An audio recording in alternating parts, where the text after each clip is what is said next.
So Timothy McVeigh, a very nice boy, he was very gentle, supposedly.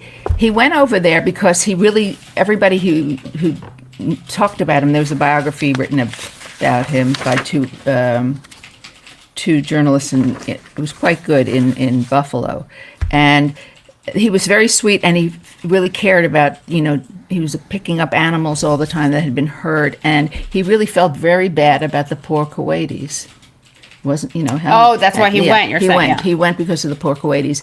And he gave an interview to, who was it, on 60 Minutes from death row. And he said that the highway of death and the destruction in Iraq was criminal. Let me just tell you what he said, because he was so articulate, and that connection has never been made. He was at the highway of death.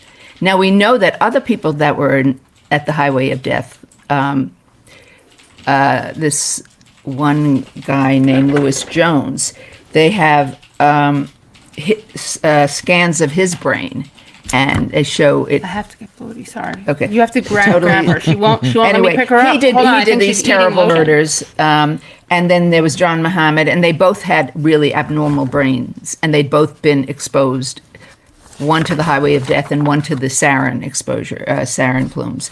But Timothy McVeigh, I call him Tim, he said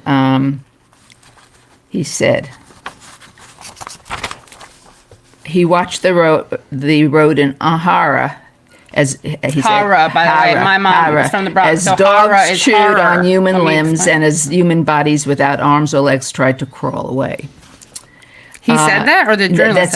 That was a paraphrase. Yeah, he found himself thinking when he was after the highway of death.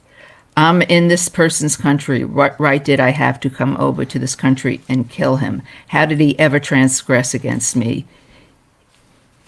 He said that. Yeah. He said, not only is Saddam evil, all Iraqis are evil. But quickly he went over there thinking, not only is Saddam evil, all Iraqis are evil. But quickly it was an entirely different ball game. Face to face, you realize they're just people like you. He told Ed Bradley that the government modeled brutal violence. In a 1998 prison essay, he objected to the United States' continuing campaign against Iraq. It was the U.S. that had, quote, set the standard for, quote, stockpiling and use of weapons of mass destruction. So, by the way, Timothy McVeigh, for people who don't know, he's the Oklahoma bombing guy. Mm-hmm. And he also told, he became friends with Gore Vidal, and Vidal was supposed to be at his execution, but couldn't make it. What, traffic? Why wasn't he there? I don't know. He was stuck at his villa in Italy. Gore. Really, seriously. But he told Gore Vidal that if he read an article in Vanity Fair by Gore Vidal on the Bill of Rights. He said if he had read that before, nothing like this would have happened. And then he also said he didn't know there were kids in that building. But he really did get nuts after the war. He came back a completely different person by all accounts. And so did John Muhammad, and so did this Lewis Jones. And they all had exposure to not only the horrendous scenes, but also the toxins of war. With that, I'll bid you adieu. Wow. Well, thanks, Mom. Any questions for Nora? You'll come back on. Now we've had on my dad and my mom. Oh, they want Bodhi. Can you grab Bodhi? First, it was just, it truly was, it was a really, I don't have a question so much as just that was, it really is an overlooked war. It really is an overlooked war, and it's an impactful, a very important war. And even just I feel like I need to read your book because, it was such a fascinating interview, and it kind of makes me feel like I have massive holes in my understanding of the Gulf War. There's no way to know about it unless you sought it out. When George Bush died, there were two articles, one by me and one by Mehdi Hassan. About his legacy. So, and I just became insane after. I didn't get it out of my system in the novel, and then She wrote articles about it. I'll put them all in the YouTube. Then I started writing articles about it, and then I started writing articles about war toxins. And I actually, if you ask me anything, I will not shut up for about an hour or two. And it's not like, with me, you get it, but my mom's much more mild-mannered. Yeah, no, I'm not her. Yeah. I'm not like her. One of her. One of them. Choosy heretics choose. By the way, I will have on a guest to talk about the Carnation Revolution. I don't think my mom knows about, do you know anything about the Carnation Revolution of Portugal of 1974? I used to. It's been a while, yeah. Anyway, goodness, I read. Did Mom read the book that inspired Rambo movie? I don't know. What is that? No. Can you grab Bodhi too? They Yeah. want to see. Okay, let me get to Yeah, it. but my mom will come back on, by the way, and she could read some of her. Watch out! Oops. She's done a lot of events with Veterans for Peace. Mom, someone else asked, any efforts to charge U.S. leaders for war crimes? There have no official By us. There've been My mom. people's trials. Yeah.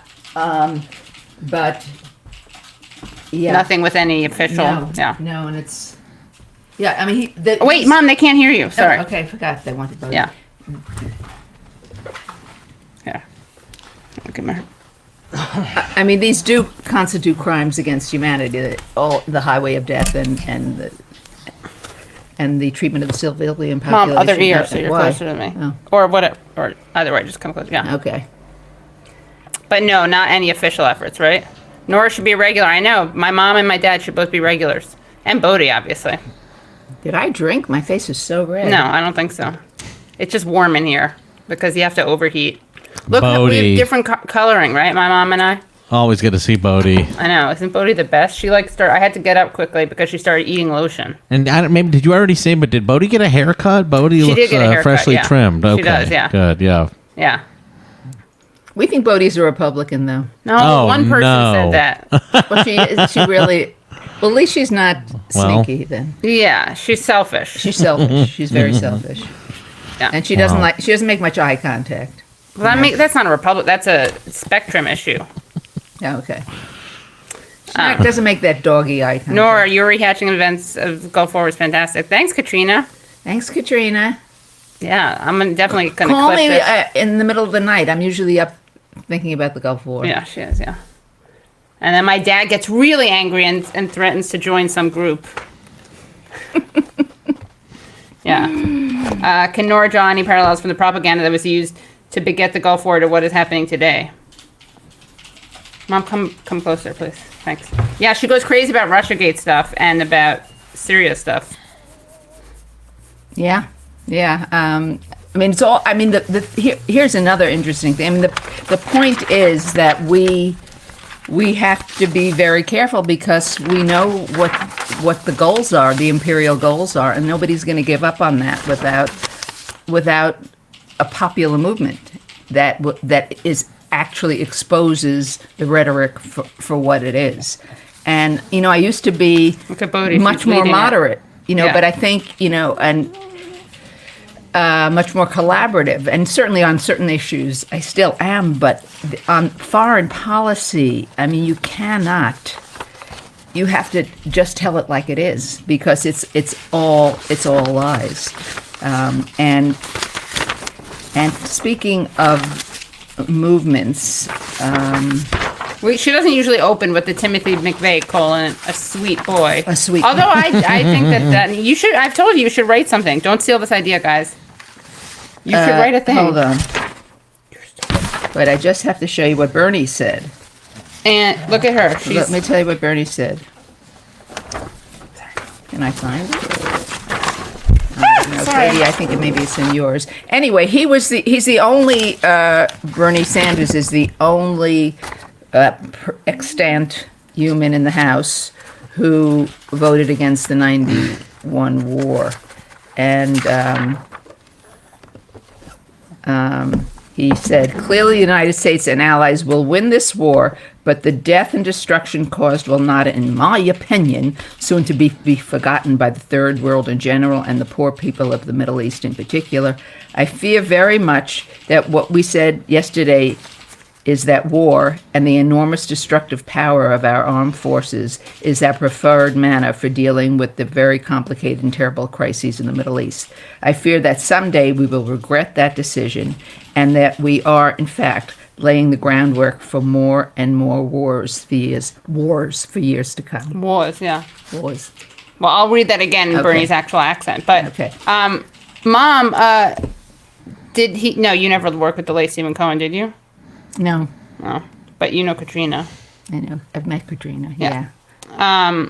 Well, thank you guys so much for listening, and Mom and Bye, Bodie. everyone. Thanks. Bye, everyone. Yeah. Oh, bye, everyone. Yeah, come back on, Mom. I will.